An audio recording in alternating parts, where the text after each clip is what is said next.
The wheelchair got stuck in the mud and the little girl started to cry. When the single father lifted her into his arms without hesitation, the woman in the Mercedes watched from her window and felt her carefully built world begin to crack. Rebecca Hartwell hadn't visited the park in 7 years. Not since the accident, not since the day her daughter Emma stopped walking, and Rebecca stopped knowing how to be a mother. She'd thrown herself into work instead. Built her tech company into an empire worth $200 million. Hired the best nannies, the best therapists, the best private tutors. Everything Emma needed, except the one thing Rebecca was too broken to give, her presence. But today, her assistant had called in sick. The nanny had a family emergency, and Emma, 9 years old with eyes that held too much understanding, had asked for just one thing. "Mommy, can we go to the park? Please." Rebecca had said yes before she could think of another excuse. Now she sat in her car, hands gripping the steering wheel, watching Emma's wheelchair navigate the bumpy path alone. 30 feet away. Close enough to see her struggle, far enough to pretend she was still in control. She had no idea that in the next 5 minutes, a stranger would show her everything she'd been running from. The wheelchair's front wheel caught in a patch of mud near the duck pond. Emma pushed harder, her small arms straining, but it wouldn't budge. Rebecca's heart lurched. She reached for the door handle, then froze. A man appeared from the jogging path. Tall, maybe 40, wearing faded jeans and a t-shirt with paint stains. He had a little boy with him, maybe 6 years old, holding a kite. "Hey there," the man said gently, kneeling beside Emma's wheelchair. "Looks like you're stuck. Mind if I help?"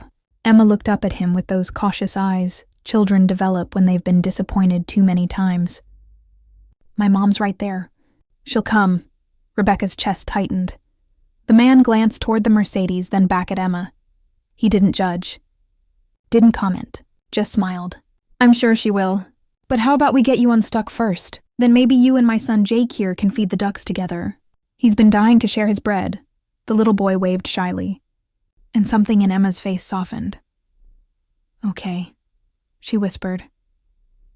Rebecca watched him lift the wheelchair with practiced ease, muscles flexing as he navigated it to solid ground. And something about the way he moved, careful, competent, without making Emma feel helpless, made Rebecca's throat burn with shame. Rebecca finally forced herself out of the car. She walked toward them on shaking legs, every step feeling like an admission of failure. "Thank you," she said stiffly. "I was just coming to help." The man looked at her, and his eyes held something she couldn't quite read. Not judgment, exactly. More like recognition. "No problem," he said quietly. Then to Emma, "Your mom's here now. You two have a good day." He started to walk away with his son, but Emma's voice stopped him. "Wait. Can Jake still feed the ducks with me?" The man hesitated, glancing at Rebecca. She should say no. Should take Emma home to the safe, sterile mansion where nothing unexpected could happen. Where Rebecca could hide behind business calls and board meetings. But Emma was looking at her with hope for the first time in months. "Of course," Rebecca heard herself say. They sat on the bench together. Rebecca, this stranger named Marcus, and their children by the water's edge. The silence between the adults was heavy, loaded with things unsaid. "She's beautiful," Marcus said finally. "Your daughter. She has kind eyes." "Thank you." Rebecca's voice came out strangled. "Your son is sweet. He's my whole world." Marcus smiled, watching Jake tear bread into careful pieces for Emma to throw. His mother passed when he was 2, cancer, so it's just been us. Rebecca felt something crack wider in her chest. "I'm sorry. Don't be. We're okay." He paused. "Are you?" The question was so gentle, so direct, that Rebecca almost broke right there. "I don't know," she whispered. And it was the first honest thing she'd said in years. She watched Emma laugh, actually laugh, as a duck waddled closer. And Rebecca realized with horror that she couldn't remember the last time she'd heard that sound. "Can I tell you something?" Marcus said quietly. "You don't have to answer, but I think you need to hear it." Rebecca nodded, not trusting her voice. 3 years ago, Jake fell off the monkey bars. Broke his arm. I was at work and the nanny called me. He took a breath. I ran 17 red lights getting to that hospital. Thought I was going to lose him like I lost his mother. And you know what I realized in that waiting room? What? That no amount of money, no career, nothing in the world matters more than being present for the people we love. He looked at her then. Really looked at her. I quit my finance job the next week. Started painting houses. Make a quarter of what I used to. But I'm there when Jake wakes up. There when he goes to sleep. And I wouldn't trade that for anything. Rebecca's hands were shaking. You don't understand. The accident. It was my fault. I was driving. I was on a work call and I didn't see the truck and... Her voice broke. She almost died because of me. How am I supposed to look at her and not see what I did?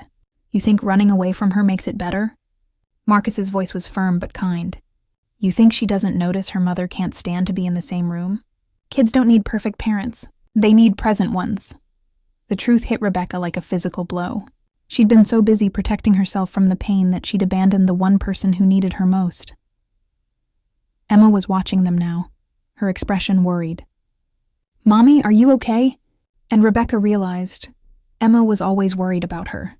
A 9-year-old child in a wheelchair, comforting her mother. The roles reversed. The damage done. Rebecca stood up and walked to the water's edge. She knelt in the mud beside Emma's wheelchair, not caring about her $1,000 suit. Baby, she whispered, taking Emma's hand. I'm so sorry. Emma's eyes widened. For what? For not being here. For hiding from you because I was too scared to face what happened. Tears spilled down Rebecca's cheeks. The accident wasn't your fault. It was mine. And instead of helping you heal, I left you alone with strangers because I couldn't forgive myself. Mommy, I love you so much it terrifies me, Rebecca continued, the words pouring out like a dam had broken. And I thought if I kept my distance, I couldn't hurt you again. But I was wrong. I was so wrong. And if you'll let me, I want to be your mom again. Really be your mom. Not just the woman who writes checks and says goodnight from the doorway. Emma threw her arms around Rebecca's neck, and they cried together there in the mud by the duck pond, while Marcus quietly gathered Jake and gave them space. But before he left, Rebecca called out. Wait, he turned. Thank you, she said, her voice thick with emotion. You didn't have to stop. You didn't have to say any of that. But you did. And you saved us. Marcus smiled, and it was warm and genuine. I didn't save anyone. I just reminded you what you already knew. Love doesn't require perfection, just presence. It wasn't just Emma's wheelchair he'd helped that day. It was a mother's heart that had been stuck in guilt and fear for 7 years, finally learning how to move forward. 3 months later, Rebecca sold her company, not all of it. Just enough to step back, to hire a CEO, to reclaim her life from the machine she'd built to avoid feeling anything. She and Emma started going to the park every Saturday. Sometimes they saw Marcus and Jake. Sometimes they didn't. But it didn't matter anymore. Rebecca had learned to sit on the ground with her daughter, to push the wheelchair without fear, to laugh when they got stuck in the mud instead of freezing in panic. She'd learned that healing doesn't mean forgetting. It means choosing to be present, even when presence hurts. And sometimes, late at night, she'd think about the stranger in the park who'd shown her the truth with simple kindness, who'd reminded her that the best thing she could give her daughter wasn't money or opportunities, or protection from pain. It was just herself, sometimes. The people who save us aren't doctors or therapists or miracle workers. They're single fathers in paint-stained shirts who remind us that love isn't about being perfect. It's about showing up, even when we're broken, especially when we're scared. Have you ever had a stranger say exactly what you needed to hear at exactly the right moment? Sometimes the universe speaks through the people we least expect. If only we're brave enough to listen. What would you do if you could start over today with the people you